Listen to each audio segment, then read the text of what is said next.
ഒരു വാപ്പാക്ക് 12 മക്കളുണ്ടായിരുന്നു. എത്ര മക്കള്? 12 മക്കള്. ആ 12 മക്കളിൽ കാണാൻ നല്ല ചുറുക്കുള്ള ചെറിയൊരു കുട്ടി ഉണ്ടായിരുന്നു. അതുകൊണ്ട് തന്നെ വാപ്പ ആ കുട്ടിയെ വെളിയിലേക്കൊന്നും വിടാറില്ല. ഒരു ദിവസം വാപ്പാന്റെ മറ്റേ മക്കൾ വന്നിട്ട് ചോദിച്ചുത്രേ, വാപ്പ, ആ കാണാൻ നല്ല ചുറുക്കുള്ള ആ ചെറിയ കുട്ടിയെ കൂടെ ഞങ്ങളുടെ കൂടെ പുറത്തേക്ക് വിടണമെന്ന്. വാപ്പ ഒരുപാട് വിസമ്മതിച്ചു. അങ്ങനെ ഒരുപാട് നിർബന്ധിച്ചപ്പോൾ വാപ്പ മറ്റേ കുട്ടികളുടെ കൂടെ വാപ്പ ആ ചെറിയ കുട്ടിയെ പുറത്തേക്ക് വിട്ടു. അങ്ങനെ വാപ്പ ആ കുട്ടികളെ കാത്തു നിൽക്കുകയാണ്. ഒരുപാട് സമയമായി ആ കുട്ടികൾ തിരിച്ചു വന്നില്ല. പിന്നെ എപ്പോഴും ഓല് വരുന്നറിയോ? വജാ ഉ അബാഹും ഇഷാ അയ്യബുക്കുവൻ.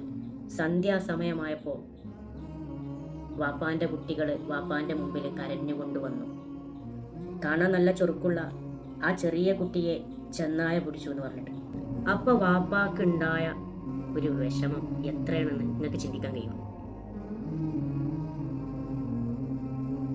10 വർഷം കഴിഞ്ഞു, ആ കുട്ടി പിന്നെ തിരിച്ചു വന്നില്ല.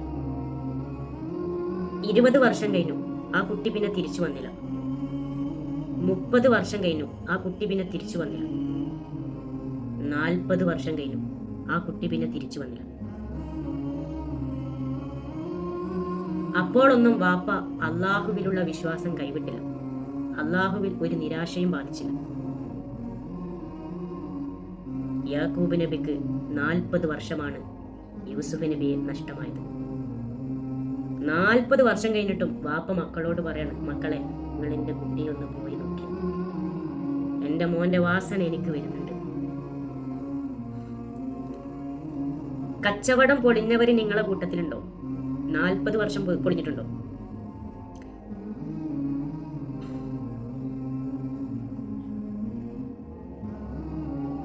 നിങ്ങൾ അള്ളാഹുവിനെ ഏൽപ്പിച്ചോളി, ഒരിക്കലും നിങ്ങൾക്കത് നഷ്ടാവില്ല. 40 വർഷം കഴിഞ്ഞിട്ട് യാക്കൂബ് നബിക്ക് യൂസുഫ് നബിയെ തിരിച്ചു കിട്ടുമ്പോൾ യൂസുഫ് നബി എന്ന പൊന്നുമോൻ ആരാണെന്ന് നിങ്ങൾക്കറിയോ? മിസ്റിന്റെ രാജാവാണ്.